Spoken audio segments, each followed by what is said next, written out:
ഡ്യൂട്ടിക്കിടെയാണ് അദ്ദേഹം മരിച്ചത്. അപ്പം അത് അറിഞ്ഞ് ചെയ്യേണ്ടത് ഈ സർക്കാരിൻ്റെയും പുള്ളിക്കാരൻ ജോലി ചെയ്ത് അവരുടെ കടമയാണ്. ഇപ്പം ഞാനാ മരിച്ചെങ്കിൽ എൻ്റെ പപ്പ അത് വെച്ച് വിലവേശൂലല്ലോ, ആ കടമ എനിക്കും ചെയ്യണമെന്നുണ്ട്. പക്ഷെ ഇവിടെ കൊണ്ടുവന്നിട്ടും ഇങ്ങോട്ട് ഇറക്കാൻ കുറേ സമയം എടുത്തതിൽ വിഷമമുണ്ട്. കാരണം അത്രയും നേരം എനിക്ക് എൻ്റെ പപ്പനെ കാണാൻ പറ്റിയിട്ടുള്ളൂ.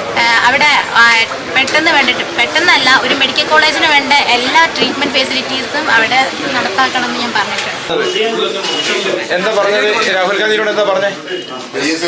ഒരു IAS ഓഫീസർ ആവണമെന്ന് ഞാൻ പറഞ്ഞിട്ടുണ്ട്.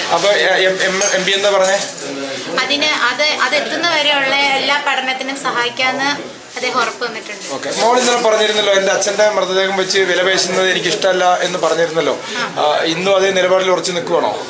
കാരണം ഡ്യൂട്ടിക്കിടെയാണ് അദ്ദേഹം മരിച്ചത്. അപ്പം അത് അറിഞ്ഞ് ചെയ്യേണ്ടത് ഈ സർക്കാരിൻ്റെയും പുള്ളിക്കാരൻ ജോലി ചെയ്ത് അവരുടെ കടമയാണ്. അപ്പം ഞാൻ ഒരിക്കലും ഇപ്പം ഞാനാ മരിച്ചെങ്കിൽ എൻ്റെ പപ്പ അത് വെച്ച് വിലപേശൂലല്ലോ, ആ കടമ എനിക്കും ചെയ്യണം. ഞാൻ ഒരിക്കലും വിലപേശാൻ ഉദ്ദേശിക്കുന്നില്ല.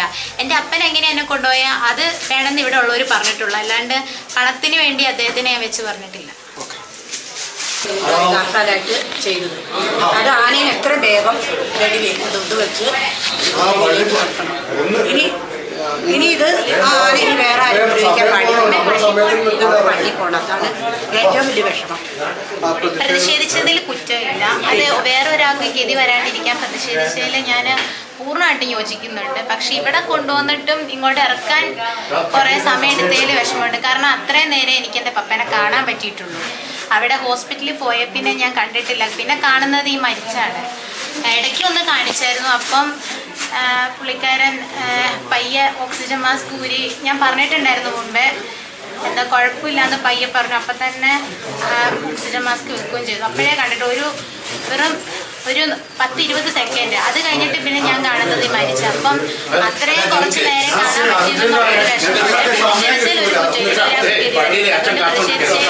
ഇനി പ്രതിഷേധിക്കണമെന്ന് ഞാൻ പറയും. ഇതൊക്കെ പറയുന്നത് പ്രതീക്ഷയുണ്ട്.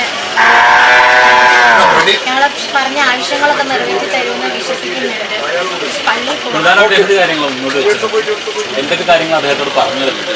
വീടിന്റെ കാര്യം പറഞ്ഞിട്ടുണ്ട്. പിന്നെ എൻ്റെ പഠനം,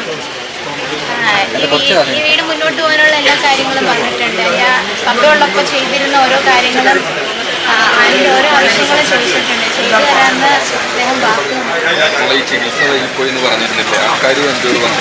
അത് ഞാൻ പറഞ്ഞിട്ടുണ്ട്. ചികിത്സ നേരത്തെ കിട്ടിയിരുന്നെങ്കിൽ അത് ഡിലേ ആക്കിയില്ലായിരുന്നെങ്കിൽ പപ്പ ഇപ്പോൾ ഉണ്ടാവുമെന്ന് ഞാൻ വിശ്വസിക്കുന്നു എന്ന് പറഞ്ഞിട്ടുണ്ട്. അതുകൊണ്ട് വയനാട് മെഡിക്കൽ കോളേജിന് ആവശ്യമായിട്ടുള്ള അവിടെ പെട്ടെന്നല്ല, ഒരു മെഡിക്കൽ കോളേജിന് വേണ്ട എല്ലാ ട്രീറ്റ്മെൻറ്റ് ഫെസിലിറ്റീസും അവിടെ നടപ്പാക്കണമെന്ന് ഞാൻ പറഞ്ഞിട്ടുണ്ട്. കോളേജിനുള്ള പേരേ ഉള്ളൂ.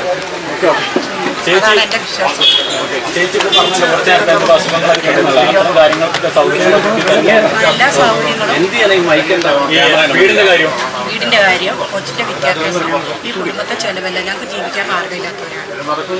അപ്പൊ എങ്ങനെ മുന്നോട്ട് കൊണ്ടുപോകാൻ താല്പര്യമുണ്ട്. അതുപോലെ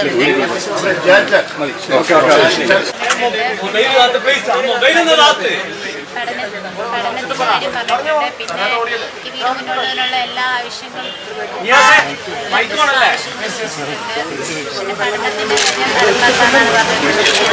പിന്നെ വീടിന്റെ കാര്യം, വീട് റിപ്പയർ ചെയ്യുന്നതും അങ്ങനെ എല്ലാം ആവശ്യങ്ങൾ ചോദിച്ചതെല്ലാം ചെയ്തു തരാനാണ് പറഞ്ഞിട്ടുള്ളത്. വയനാട് മെഡിക്കൽ കോളേജിൻ്റെ ഫെസിലിറ്റീസ്, ട്രീറ്റ്മെൻറ്റിന് ആവശ്യമായിട്ടുള്ള ഫെസിലിറ്റീസ് കുറച്ചുകൂടെ ബെറ്റർ ആക്കണമെന്ന് ഞാൻ പറഞ്ഞിട്ടുണ്ട്. അത് ചെയ്തു തരാമെന്ന് പറഞ്ഞിട്ടുണ്ട്.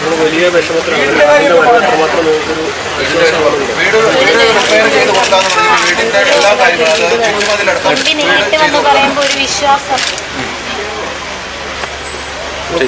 എല്ലാവർക്കും ഇങ്ങനെ ഗതി വരട്ടെ. ഈ വയനാട്ടിൽ ആർക്കും ഇങ്ങനെ വരട്ടെ. ഞങ്ങളെ പോലെ ഞാനും എൻ്റെ മോള് കരയുമ്പോൾ ആരും കരയരുത്. നന്നായിട്ട് ആശുപത്രിയുടെ ഡോക്ടർമാരെല്ലാം ഒരു പ്രതീക്ഷയുണ്ട് രാഹുൽ ഗാന്ധി. ഞങ്ങൾക്ക് പ്രതീക്ഷയുണ്ട്.